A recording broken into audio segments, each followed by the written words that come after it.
Obadde okimanyi nti buli muntu mu nsi yonna mu Pulotesitante omwagala omulungi nja kukusaba obubaka buno obuwulize n'obwegendereza ate w'omala bugabaneko ne mukwano gwo oyo ali mu inbox yo tobeera nnyanja nfu Mukama anaakuwa omukisa. Ate bw'omala okuwuliza obubaka buno tugoberere ku mukutu gwaffe omugattabantu ogwa Facebook page ku bwenyi bw'ekitabo, tugoberere ku YouTube channel yaffe emanyiddwa nga Hope of Life in Christ Media ne Facebook mu linnya lye limu. Tusange ku TikTok emanyiddwa nga Holic Media 2020. Bannange njagala okutegeeza nti yonna gye tuli twasimbula dda.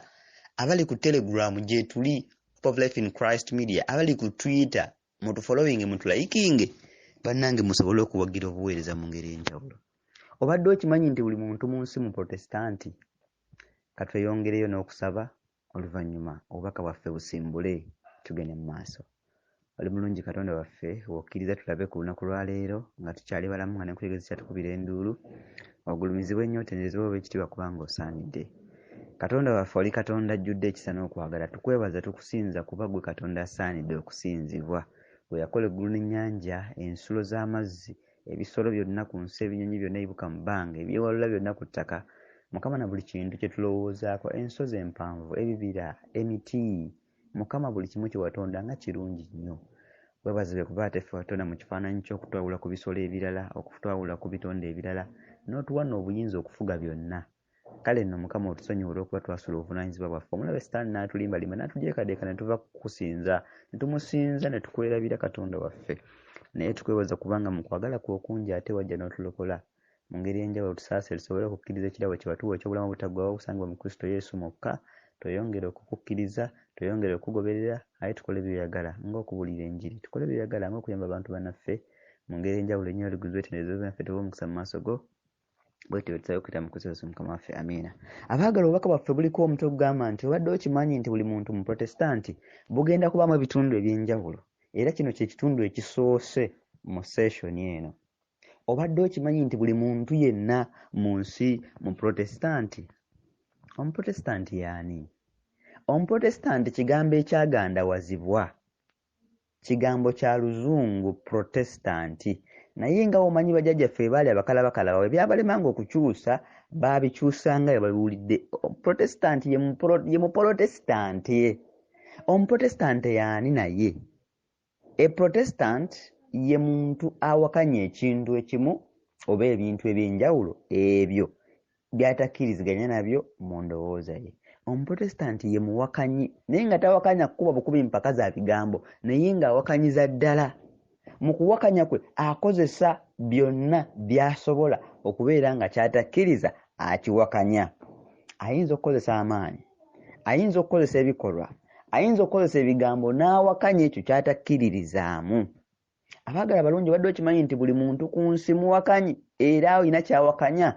Naye njagala okubuuza, oli muwakanyi wa ngeri ki? Kuba okuwakanya kwa bitundu bibiri oba kwa bika bibiri. Waliwo okuwakanya amazima n'okuwakanya obulimba. Kakati gwe oli Muprotestant wa ngeri ki? Oli Muprotestant naba kiki ky'owakanya? Owakanya mazima, owakanya bulimba? Naye njagala okutegeeza buli muntu ku nsi mu Protestant. Kati gwe oba tokimanyi, njagala okitegeere leero, era okuva leero kitegeeza n'abalala nti buli muntu ku nsi mu Protestant, naye ekyenjawulo tuli ba bika bibiri, abamu bawakanya mazima, abamu bawakanya bulimba. Naye gwe ssebo nenye bampuliriza, oli muwakanyi awakanya ki? Ebyafaayo biraga nti Omuprotestant yasooka mu byafaayo by'ensi yonna n'eggulu amanyiddwa nga Lucifer Setaani. Lucifer Setaani yawakanya amazima g'eggulu.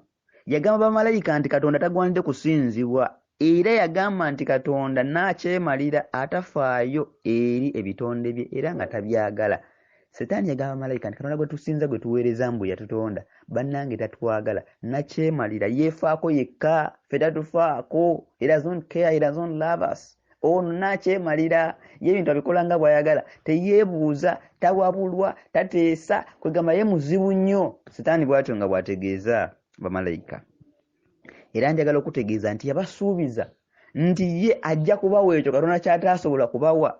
Yabasuubiza okubawa okwagala okutalabwanga, yabasuubiza okubawa eddembe, yabasuubiza okubawa obuyinza nti buli omu nja kumuwa obuyinza akole nga bw'ayagala, era buli omu nja kumwagala nnyo, nja kumuwa eddembe ayogere akole buli kyawulira buli kyayagala. Katonda tayibawadde kubanga si bwakwagala, nakyemalira, tateesa. mubi nnyo temugende kumusinza musinze nze. Lucifer n'agenda yeekuba akazigo n'agenda yemetta akazigo n'agenda yemetta buto n'ameremenya n'agenda akuba Katonda ebitoomi n'amusangulizaako ettosi. Bamalayika ne balaba nga Lucifer omutuufu era njagala okutegeeza bamalayika kimu kyakusatu ne bagamba Lucifer our man weebale kujja kutubuusa weebale kutulabula Katonda ng'abadde muzibu nga tetumanyi. Lucifer n'alyoka alimba bamalayika. Naye njagala okutegeeza nti Lucifer teyakoma kulimba bamalayika, yajja ne ku nsi n'alimba omuntu. Yalimba Adamu ne Kaawa nti musobola okubeerawo awatali Katonda wammwe, n'abagamba nti Katonda wammwe mulimba nnyo, abakwesa ebintu bingi, tayagala mutegeere obulungi n'obubi. Yabalimba nti mujja kufa naye okufa temulifa. Setaani n'agenda alimbalimba omuntu amugye Katonda amufuula Omupulotesitante awakanya Katonda. Era njagala okutegeeza Adamu ne Kaawa mwanatu bamaliza bajeemedde Katonda nga batandise ate okudduka Katonda nga bamwekweka. Lucifer nga yakulembeddemu omulundi guno ng'afuuse Setaani kibanda mafiya omutemu omubi, kibanda ataagala kumanya. Njagala okubategeeza nti obwokanyi bwa Setaani bwatwala ebifo bingi era tebwakomaawo ne bweyongerayo okulimbalimba abantu abali ku mulembe gw'amataba nga gagenze, abaakulembera omusajja amanyiddwa nga Nimrodi nti basobola okuzimba omunaala n'ekibuga ekijeemu eri Katonda ne bagenda mu ggulu ne bamubuuza lwaki wasaanyawo bajjajjaffe n'amataba. Sebo Setaani yakulembera abantu okuzimba omunaala gw'e Babeli bagende bawakanye Katonda, bamubuuze nti gwe otandika otya okuzikiriza abantu n'amataba, oyinza otya, weeyita ki, who are you, what are you? Sebo Setaani yalimbalimba abantu bakole omunaala. Njagala okutegeeza nti Setaani agenze mu maaso n'okubunyisa obulimba mu nsi era nga akubiriza abantu okujeemera Katonda. Era aleetedde abantu bangi okugunjawo ebintu bingi ebyenjawulo ebitali bya Bukristaayo nga bya bukaafiiri n'abitayo kasukaali mbuga bya Kikristaayo. Abakkiriza bangi bagoberere Setaani era bajeemere Katonda nga tebamanyi. We twogerera waliwo ebintu bingi ebigunje abantu bibagoberera nga balowooza bya Katonda yet bya Setaani naye nga bijjudde Setaani atayogerekeka. Njagala okutegeeza y'omu ku Bapulotesitante abali mu nsi Setaani n'abamugoberera bangi. Naye njagala okutegeeza tulina Omupulotesitante omulala amanyiddwa nga Yesu Kristo. Ono nno nga yajja okusaanyizawo ddala Obupulotesitante obw'ekifere obwa Setaani.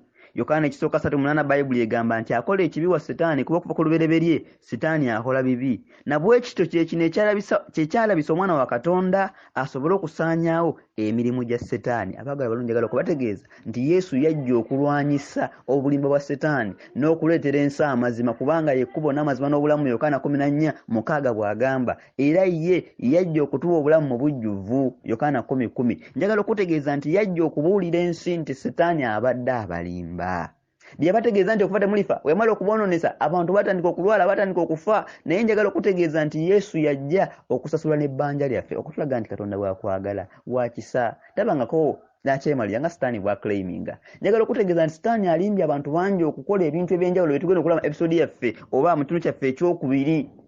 Njagala okutegeeza nti abunyisizza obulimba ku Katonda abantu bangi ne balowooza nti mutuufu, naye singa buli muntu atula wansi ne yeefumiitiriza ne yeebereramu ajja kukitegeera nti Setaani mulimba nnyo. Era nsaba Katonda akuwa omukisa ng'olowooza ku bulimba bwa Setaani. Ye Yesu yajja kulabisa bulimba bwa Setaani.